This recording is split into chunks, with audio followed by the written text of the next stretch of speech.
Here with at the Recognition Awards at the BAFTAs. Thank you so much for being with us on You Shine, I Shine. No problem. So, please tell me, why is an event like this so important for our young generation? Well, to be honest, the whole thing behind tonight is celebrating diversity. We have people here who have, like, say, championed shows where they've changed the stereotypes of people of colour, people who are disabled and non-abled, people who come from different parts of the country, and it's by embracing what is different that we keep our televisions fresh, we keep things interesting for new people, and we make other people feel that they can be a part of this growing industry. David Harewood. Yeah. Not Harwood. Harwood's way too grand. I say Harewood. Harewood. Yeah. You like to keep it real. Yeah. Great. Now you're a wonderful actor, and I've seen you all over the place, you know. And I just want to know, there's lots of young people who want to get into acting from diverse and ethnic backgrounds. You know, how did you start? You know. Well, I was really lucky. I mean, I was very fortunate that it really was a teacher who inspired me to be an actor. He just said, look, you know, I see a talent in you, and I think you should be an actor.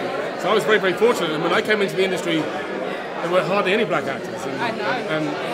So it's very exciting now to turn around and see young black actors taking the pictures, rolling the film, writing, producing, directing. It's fantastic. It's very encouraging. We have Matt Rudge here. He has just won an award for his wonderful BBC Three documentary, Autism. No, just say you say wonderful. You've never seen it. No, I saw a bit of it. You saw a bit of it tonight. As I walked up to the it looked podium. fantastic. It wasn't even called what you said. It was called the autistic me. But thank you anyway. And yeah. So how was it to win the award? I'm being really serious. Oh no, it was lovely. I mean, I've been stuck abroad because of the volcano.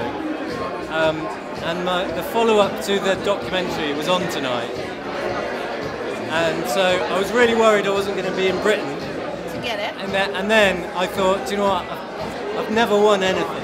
I have the wonderful kwame-Armah right here with me. And this big personality, actor, writer, everything.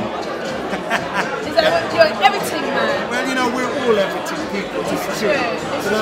When I was growing up, my mother looked after children, was a nurse, used to do hair on a Saturday, you know, I mean, we are all kind of multiple people, and we kind of have to. How did you get into the industry? I started as an actor, and then after a while acting, I wanted to slightly move beyond having to say other people's words or having to tell other people's stories. And so after about 8 years of being an actor myself, I started to kind of learn to write so that I could create my own narrative. We have the wonderful, enigmatic, energetic Brenda Emmanus here with us at the Recognition Awards. Thank you so much for joining. So how much do I owe you for that introduction? No, you just give me some love, and we're good. That's what I'm talking about. Thank you so much. You did a fantastic job. Thank you. You know, I just want to know, you know, what does this Recognition Awards mean to you and for all of us? I think it's significant because I think all of us who work in the industry realise that there is a wealth of talent that works amongst all the channels and you know, that's in front and behind the camera. The problem is that we're not always acknowledged, and that our opportunities, unfortunately, are still quite limited. So this is just an opportunity, to celebrate the wealth of talent, which you've seen tonight. Yeah. Amazing people doing amazing stuff. Also to bring in the decision makers, the commissioners, the producers, you know, the head of departments that don't always get to see or be aware or mix the network with people that are doing stuff or want to do stuff. What does it take to produce such an event? Because you are supreme event organizer. Did you know that? Event producer. Thank you. Holla! To be honest with you, if I was going to say 3 magic ingredients, blood, sweat, and tears, let me tell you. You hear that? But that aside, tonight has only been made possible by the graciousness of so many people willing to take part. What pieces of advice can you give to all the young people, or just anyone who wants to get into the media and think, you know what, this isn't for me? I want them to know it is for them. So what would you say? Without it sounding so cheesy and so corny, in all seriousness, everybody has a right to achieve and execute their dream. If you have the dream, that by its definition gives you the right to follow it. Listen, you have to look for inspiration wherever you find it. You know, if it's in the words, if it's in the money, if it's in the if it's in the love, you know, really, you have to look for inspiration wherever you find it. I think it's rare in TV that you make a film, or you make a program that the critics like, the people that the channel like, and the contributors themselves like. And what actually I felt really really privileged that the people involved really liked the film, because they felt that it was exactly what they wanted. It showed them as human, showed them as like the rest of us. They want to live, they want the things that we want. They want to be independent, they want relationships, they want jobs, but at the same time it showed that how tragic it is when sort of blocks are put in their way to getting there.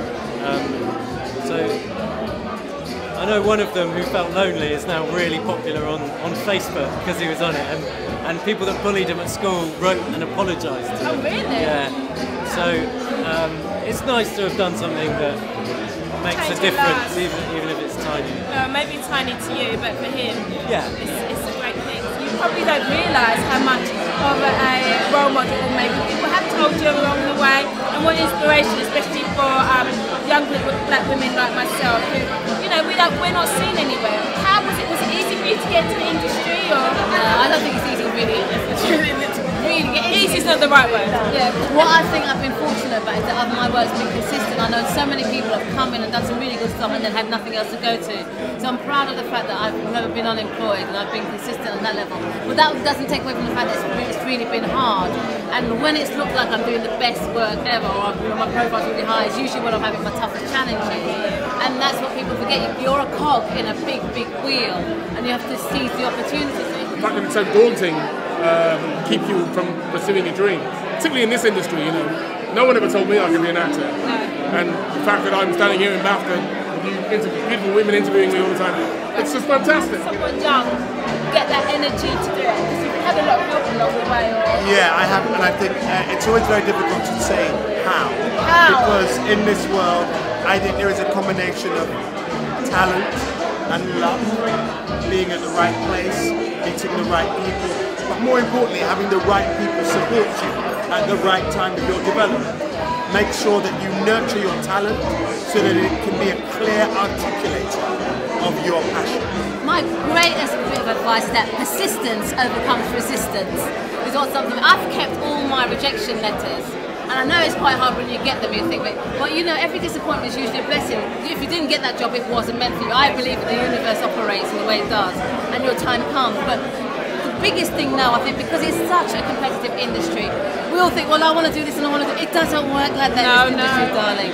No one's going to perform. Very rarely do you get anything that's handed to you on a plate.